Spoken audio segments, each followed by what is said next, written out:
Assalamualaikum warahmatullahi wabarakatuh. Saya Aslan Wikudari. Saya akan menjelaskan mata kuliah psikologi, yaitu pengertian emotion. Menurut Kartono 1987, tergugahnya perasaan yang disertai dengan perubahan-perubahan dalam tubuh. Sebagai contoh, menegang, jantung berdebar.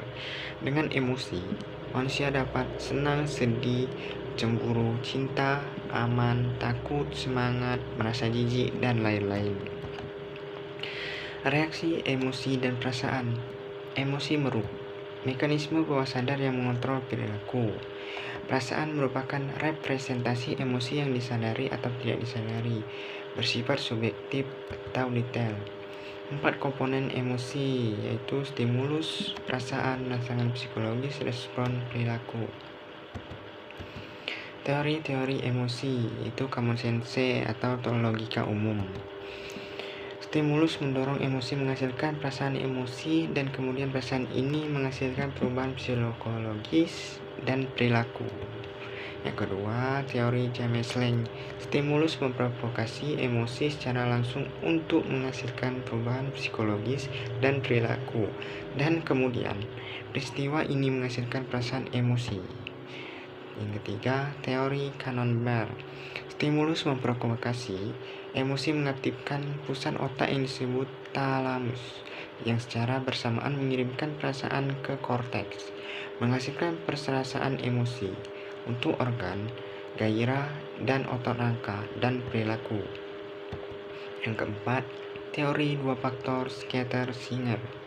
Kita memiliki perasaan emosi ketika ada 2 faktor hadir, yaitu kita secara dibangkitkan secara psikologis dan kita menafsirkan suatu emosi tertentu didasarkan pada situasi yang dihadapi. Yang kelima, partial feedback hypothesis, yaitu otot-otot wajah mengirimkan pesan ke otak bahwa keduanya mengidentifikasi emosi yang kita rasakan dan mengintensifikasikan itu. Yang keenam, Lazarus Cognitive Theory. Berdasarkan penilaian kognitif, kita memutuskan jika situasi positif, negatif, atau netral. Sebuah penilaian positif atau negatif memicu gairah baik psikologis dan perasaan emosi.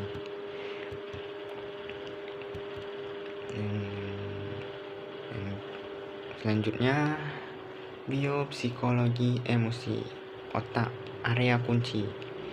Yang pertama, sistem limbik, berjuang, menghindar, makan, berpasangan. Bagian penting, hipotalamus, berubah detak napas atau jantung selama proses bertempur atau lari. Ingatnya, amigdala, takut dan marah. Septum, membran tipis dalam pusat vertikal, menekan keadaan emosi negatif, misalnya takut.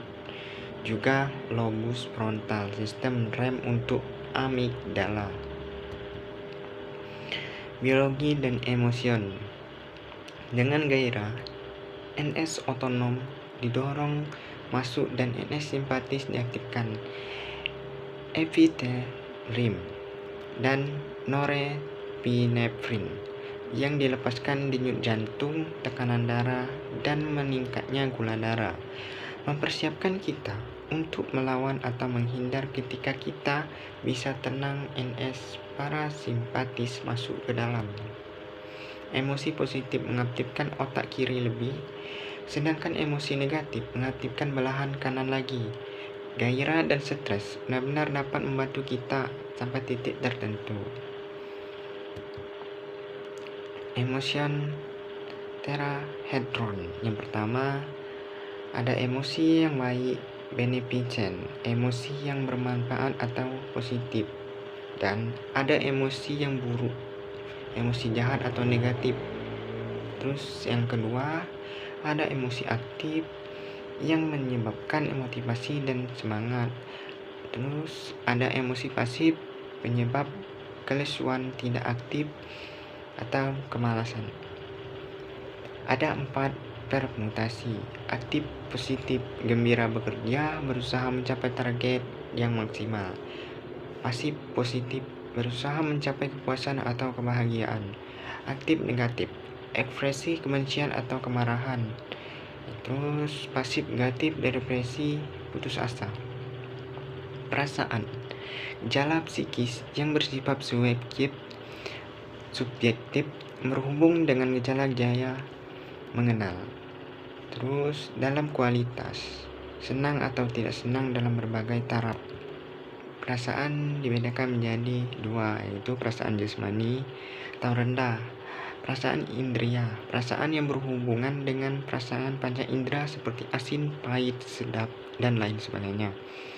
Perasaan vital, perasaan yang berhubungan dengan jasmani seperti perasaan segar, loyo, tidak berdaya, dan lain sebagainya. Yang kedua, perasaan rohania atau luhur. Perasaan keagamaan berhubungan dengan agama. Perasaan intelektual berhubungan dengan hasil karya pikiran. Perasaan kesusilaan berhubungan dengan tata krama. Perasaan keindahan berhubungan dengan seni. Perasaan sosial berhubungan dengan sesama manusia. Perasaan harga diri berhubungan dengan penilaian orang lain terhadap diri sendiri. Perbedaan antara emosi dan perasaan. Emosi mempunyai intensitas lebih kuat dari perasaan. Emosi dapat menimbulkan gangguan organis, sedang perasaan tidak dapat. Macam-macam perasaan yang lain. Simpati, kecenderungan untuk merasakan seperti perasaan orang lain, feeling with another person. Empati, ikut ambil bagian dalam perasaan orang lain dan didasarkan oleh ikut mengalami feeling into a person. Itulah presentasi dari emotion. Saya akhiri. Wassalamualaikum warahmatullahi wabarakatuh.